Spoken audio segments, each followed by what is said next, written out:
Hi, and welcome to today's webcast with Checkin.com Group, where we have the interim CEO, Christian Karlsson, and CFO, Martin Boymel, presenting. If you have any questions, please use the form located to the right. And with that said, please go ahead with your presentation. Thank you, Martin. Welcome and good morning. Great to see so many people listening in. My name is Christian Karlsson, and I'm the acting CEO. Together with our CFO, Martin Boymel, I will walk you through our report for the third quarter today. I hope you had a chance to review the report in the morning, and also that you've read our previous market update that we communicated 3 weeks ago. The plan today is for me to start by discussing the company's general development, followed by Martin, who will go over the financial part. After a brief summary, we will also open up for Q&A. The third quarter has been continued to be challenging for us, much like the rest of the year has been. At the same time, we continue to see strong demand for our products and for our company, which we hope to capitalize on in 2025.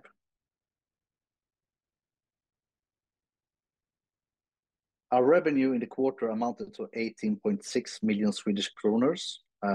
It makes it to the lowest quarter in terms of revenue this year. If we compare it to the last year, the loss is primarily driven by lower revenue in the travel segment.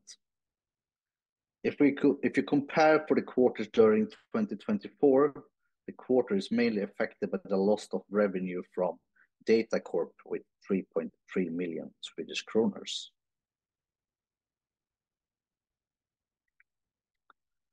We had, as I said in the beginning, we had a tough start of the year, and we see like 2024 as a lost year for us in terms of growth, which we are, of course, extremely disappointed with.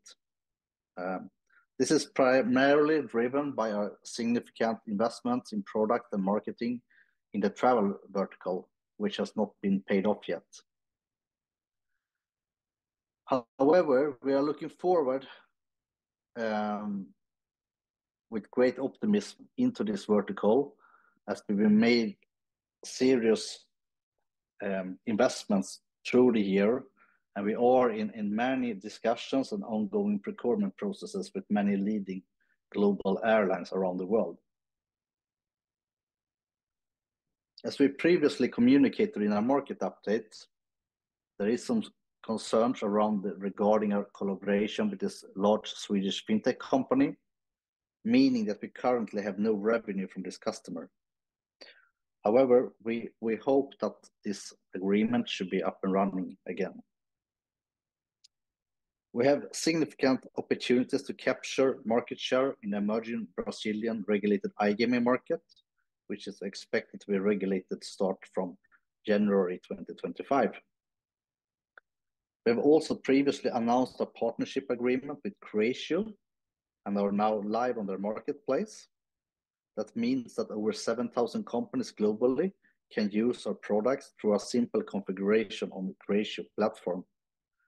This allows us to reach new industries and regions where we haven't had any previously business. As I talked about in the beginning of the call, Detta Corp.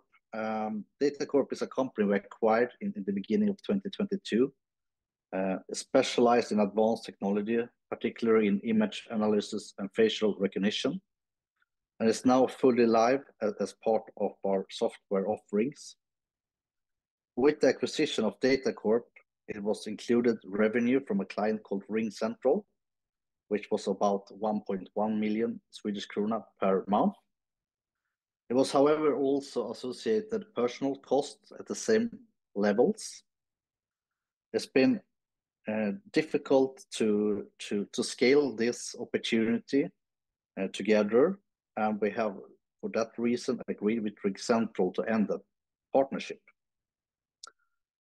As a result of that, we're recording a negative net revenue of 3.3 million Swedish kronor in the quarter, while it's also reducing the cost by the same amount.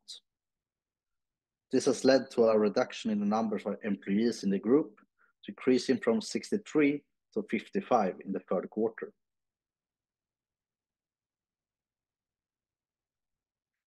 Over the last year, we've been made heavy investments in both product and marketing, especially targeting the travel vertical.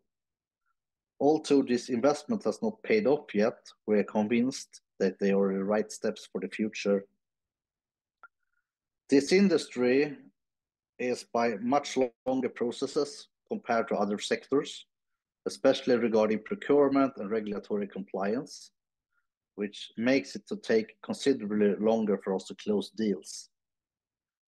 Today, I feel it's a strong interest in the products through the entire vertical, particularly from airlines. And I'm happy also to announce that during the quarter, we signed an agreement with FlightHub, which is a leading online travel agency in North America with over 5 million customers annually. This also demonstrates the broad uses of our technology within the travel vertical. So it's not only targeted, for example, to airlines and so on. We remain engaged in multiple serious discussions with several global airlines, where we have made some really good progress, and we hope that we are approaching deal closures. In parallel, we are involved in several global procurement processes.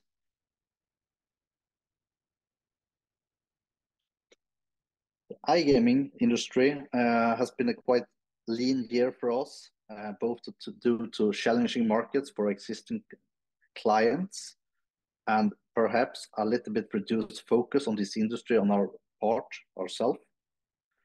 However, we are now starting to see some demand rebound with a higher influx of customers and greater interest than before.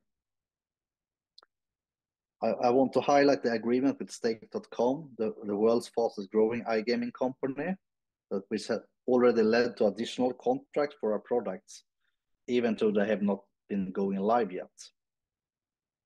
We also see great opportunities in the upcoming regulation in Brazil, which is expected to take effect of 1st of January 2025. As part of this, we have already signed an agreement with Superbet, one of the operators that are expected to be one of the market leaders.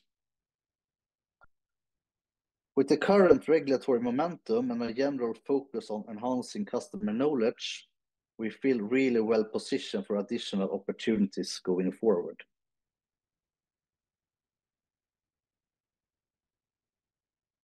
As we previously announced, we will not meet our goal for the full year to reach 80% of this classic SaaS metric, Rule of 40, which combines the growth per share and the EBITDA margin. However, the goal remains in place going forward, and our ambition is to exceed 80% on an annual basis in 2025 as well. And with that, I will hand over to Martin to summarize the financial parts. Thank you, Christian. As we've done previously quarters, the report itself has all the numbers you can think of, but in this presentation, my thought is just to go through the financial highlights. So starting with revenue, it fell 38% compared to the same quarter last year, landed on 18.6 million kronor. That growth was not affected by any acquisitions or disposals, so organic growth was also minus 38%. The gross margin was 73% in the quarter, lower than what we've experienced previously. And as we mentioned previously, it's due to the capacity that we are building to meet future demand. Despite continued depressed revenues, especially compared to Q3 and Q4, as you saw on Christian's earlier slide here, combined with lower gross margins, EBITDA still lands at plus 4.3 million kronor for the quarter, corresponding to a margin of 23%. And the cash flow from operating activities was plus 2 million kronor. And we ended the quarter with a cash position of 30.2 million and an equity ratio of 87%. So going into the details on net revenue here, For those of you who followed us before, you recognize this format where we've added another block, 18.6 million kroner in the quarter. That's 38% lower, as we already discussed, compared to last year. And the decrease from last year was primarily driven by a loss in the travel, or lower revenues, I would say, by lower revenues in the travel segment, and especially our largest customer. And if you compare it to sequentially to Q2 this year, the loss, or the loss in revenue compared to Q2 is primarily driven by the loss of or reduction of the revenues from Data Corp and Ring Central that Christian already covered. Going to gross profit and profit and gross margin. Gross profit landed at 13.6 million kroner in the quarter. That's lower than last year, driven by decreasing revenues, as we already mentioned. And the margin of 73% is also lower than what we've experienced previously, around 80 to 85%, as you see there for full year 22 and 23. And this is because of the investments that we are making in expanded capacity in the systems to be able to handle higher volumes and higher demand from our customers, and especially costs for server capacity and similar. So when our larger customers push through more volume and uses our software more, just like Q3 and Q4 last year, we are ready to handle it, and the margin will go up again. The gross margin will go up again. And the reason behind this is that many of our direct costs, especially servers and capacity-related direct costs, are not completely variable with the underlying volume. So it's more like incremental capacity steps is probably the best way to describe this. And then you have this dynamic with a lower gross margin when revenues fall, and on the flip side, when revenues grow again, we expect the gross margin to go up. Going to sales and marketing, we have increased these investments slightly compared to last year. We invested 4.3 million in sales and marketing during this quarter, corresponding to 23% of revenues. And we are at 21% of revenues so far this year, as you see on the right-hand chart there. Going to EBITDA, it decreased a bit from last year, landed at 4.3 million kroner in the quarter, corresponding to a margin of 23%. And the decrease from last year is driven primarily by falling revenues and gross margins, but it's also partially offset by lower personnel costs, as we were able to reduce the personnel associated with Data Corp and Ring Central, which Christian also already covered. And then finally, if we're looking at the cash position and equity ratio, we ended the quarter with a cash position of 30.2 million kroner and an equity ratio of 87%. And with that, I'll hand it back to Christian for some closing remarks and Q&A.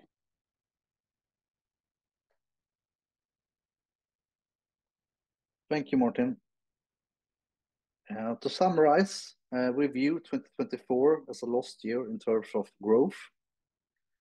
In the short term, our investments, especially in the travel sector, has not paid off.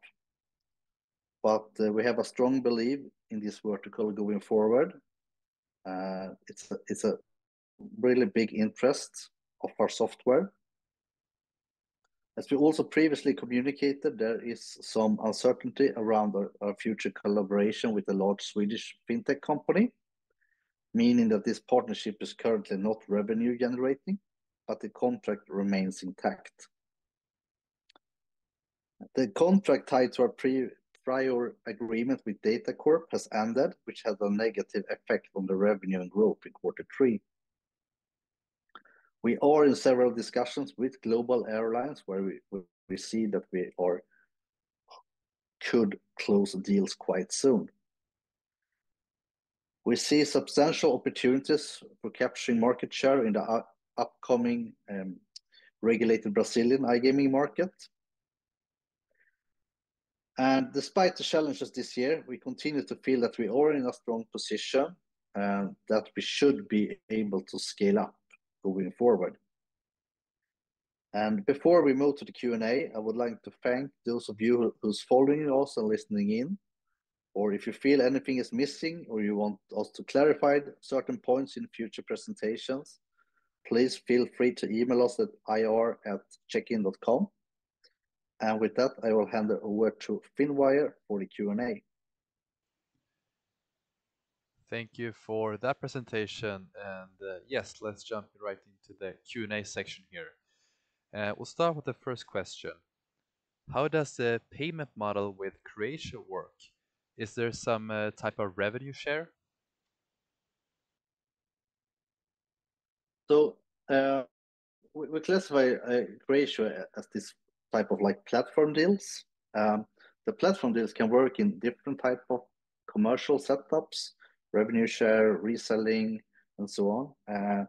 In this particular case, it's more of a reselling deal, which means that we're selling to them and they adding a markup on top that they're selling to their customers. That means that it's really scalable and it's also more attractive for them that they can sell this directly to their customers.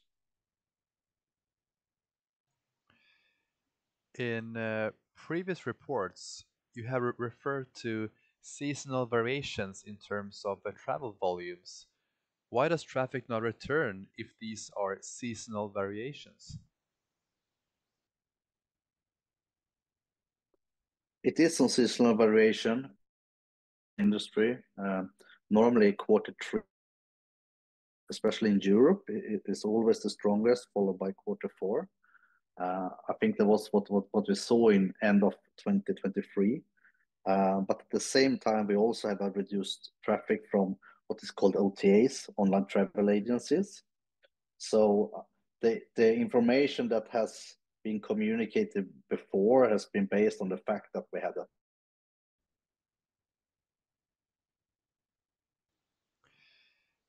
And both in the market update and in the CEO letter, you communicate an uncertainty regarding the fintech customer. What has happened and what is the status there? Yeah, we touched base on that in the presentation, and the agreement is still valid, but they paused the rollout out until further notice. That means that we currently have no income from this customer. So let's see what will happen. I can't say much more than that, but we hope, of course, that this contract and the rollout will continue. I understand. Thank you for clarifying that. You have also recently told us that you will not be able to meet your financial goals for 2024. What can we expect from Checkin now in Q4, but also for 2025? Yeah, we see a continued challenging quarter 4 or end of the year. We continue, however, to feel that 2025 are like our financial goals are still the same. We have a lot of opportunities coming up. So what you can see is that we will try to get so much business we can in all the different verticals that we are active into, and with the amount of discussions we are into, I feel that 2025 could be really good. At the IPO, your business model was to sell fixed packages. Does this still apply now that you target large customers, or has it been adjusted and become more tailored for your customers?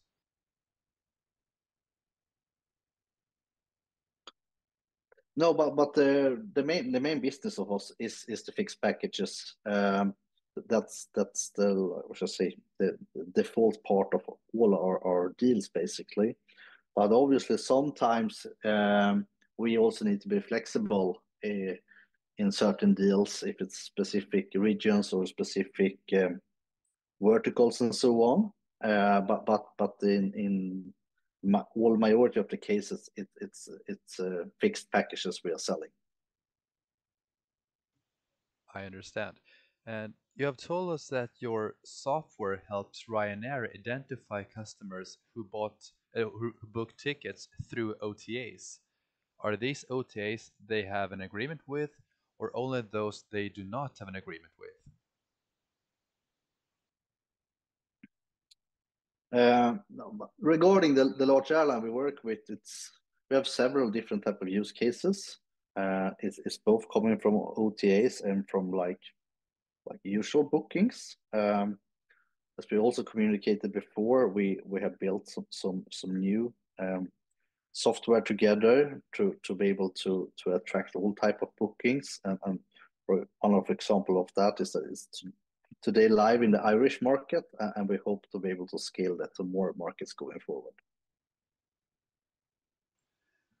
And as you mentioned, the growth has stopped. How big is the risk of needing a new share issue looking ahead? Christian, maybe I can take this. I think potential share issues is more of a board and ownership question, but maybe you can explain a little bit our financial position and our cost base. As we've mentioned a lot through the IPO and after in our presentations, the beauty of our model is that we have ongoing income from or ongoing revenues from existing contracts with high gross margins. And a large part of our costs today are related to stuff that is happening in the future. We invest a lot of money in sales and marketing and also product development to build future products that does not really affect the existing revenues that we have today. So we have a quite flexible cost base and can adjust our cost as needed. Then if we require a new share issue, that's more of an ownership question. And you mentioned for some time now that the market for M&A has stabilized, but still you have not made any acquisitions. What's behind that? I think that's for me as well. M&A is very binary. It has to feel just right, be a good team, good technology, and so on. We made 2 acquisitions within a short time period, about 2-3 years ago, and those have been very successful. And since then, we have continued to look at many interesting companies throughout the years. And it wasn't that long ago that we were very far along with kind of contracts drafted, but in the end, we chose not to go through with it because it didn't tick all the boxes. So the short answer is that we continue to look at acquisitions, but it's very hard to say anything about this until we have a signed agreement in place. Can you tell us something about your longer term R&D and where you think the market is going? Yes, yeah, I would say that the last year, as we earlier talked about, we've invested heavily, especially in the travel vertical, and we see it's a really big interest around that. We see that many companies in this particular industry want to more streamline their check-in process. They want to get away with the queues from the airports and so on. It's a really hot topic right now with both like biometric and facial recognition. And we know that many travel organizations has like this on the roadmaps for 2025. So where we are right now, we will continue to invest, especially in the travel vertical. That's where we see the market is going right now with more of the streamline of the check-in processes and so on. In this quarter, there will be a significant difference between EBITDA of just over 4 million SEK and a total reduction of cash of almost 5 million SEK. What is driving this? Yeah, that's for me. I think that this is something that applies to all companies, including us, and not just this quarter. It's usually called cash conversion, which is the difference between EBITDA and the change in cash. Without going through too much detail, there are a few big drivers behind this, and especially for us, I would say the first or the most significant one for us is investments, or the investments we do in R&D, which is the capitalized R&D expense that we show in our reports and numbers. If you compare to maybe an old-fashioned company like a sawmill, they need to buy machines to be able to saw the wood. We instead build software that will generate income over time. Those investments generate income or revenues over time, and that's why we put them on the balance sheet through this capitalization process. So obviously those costs need to be paid in this period, and that's why we kind of have a reduction in cash in this period from EBITDA. And I think it was around 5 million kronor we invested in our software this quarter. Then the maybe most classical one is the change in working capital. So if we are getting paid from our customers, or if we are paying our suppliers, and I think in this particular quarter we had a few larger invoices from our customers that were paid in October rather than during Q3. So that's why we lost a little bit of cash flow there as well. And then the last one is or the last big one that I can think of right now at least is financial cash flow, which is in our case we have loans, bank loans, and we are amortizing on those every quarter. And I think it's 1.1 million approximately every quarter that we pay back to the bank. So that obviously reduces the cash position as well. So I would say this is not something strange that is happening just this quarter, and it's not something strange that we are doing as a company. This is pretty straightforward kind of accounting rules that applies to every company. I understand. Thanks for clarifying that. It appears that neither the airline nor the fintech company follows the previously communicated rollout plans. How come? Yes. No, but historically, it's like this, that I would say almost all companies who start to work with us, especially the enterprise ones, they normally starting with a little bit less of traffic. Maybe they go ahead with one market or one type of device type and testing out before the scaling to other markets and so on. And sometimes it's hard for us to know like when the further rollout will happen. We can only make sure that we are ready from our side. And I would say the larger the company is, the longer time it normally takes for them to scale this out. It can also be like operational changes and challenges on their side, or regulatory ones. Yeah, it normally takes a little bit longer time than we hoped and believe. But yes, that's my answer around that. Thank you, Christian, for that answer. Don't you think you overestimated EBITDA by capitalizing a lot of your costs? I think this one is for me as well. This is a classic question, and I think we discussed it a number of times during the IPO process and afterwards. And I think I touched on this also in the previous question here.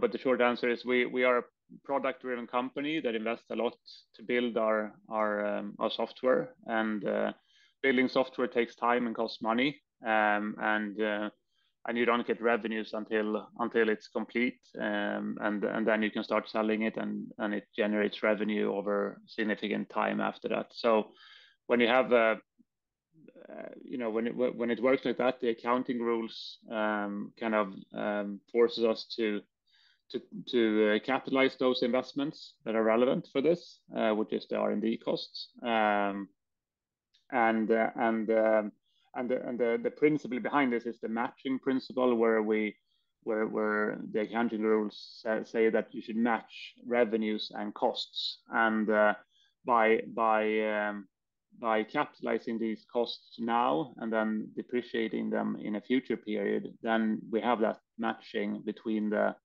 revenue that happens in the future with the depreciation that is also happening in the future. So that's kind of the main reason that we're doing this. Of course, you can argue that you're deferring costs to the future, but it also gives a fairer picture as you match this. So that's why we're doing this.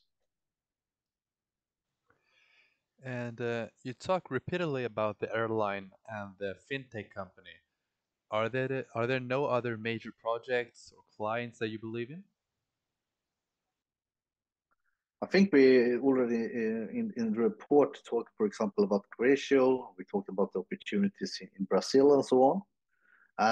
But other than that, we are in discussions with many large enterprise companies, especially in the travel vertical.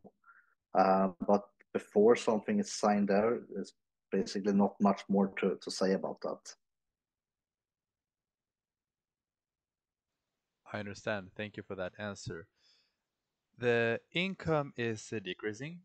What are you doing on your cost side to parry the loss of income? I can take this one too. I think we already touched on this in a previous question where I talked about the cost base and the flexibility that we have. So yeah, I'm not sure there's so much more to add than we have a flexible cost base that we can adjust accordingly. And how are things going in the US for you guys?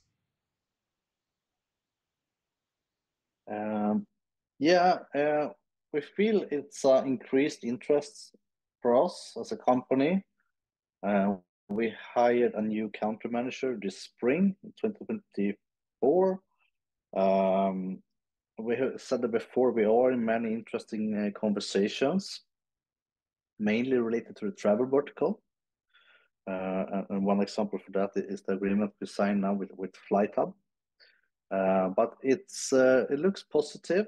It's a massive market, and I really hope and believe we should be able to get the higher market share there. Okay, and we take one final question here. You have long talked about focusing on larger customers. Has it had any effect yet? And for example, how has the average revenue per customer developed?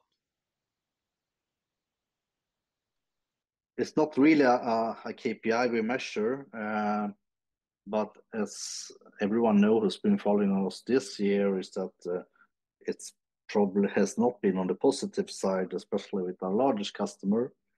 For us as a company, it's more important to get many of these companies, so we're not having this volatility in the revenue. But the revenue per customer is not that super important for us right now. It's more a focus on to get more of these customers up and running. Thank you very much for your presentation, Christian and Martin, and also thank you for answering all of the questions we got from our viewers. And thank you everyone who followed this webcast with checkin.com, and I hope to see you next time. Thank you very much, and goodbye. Thank you.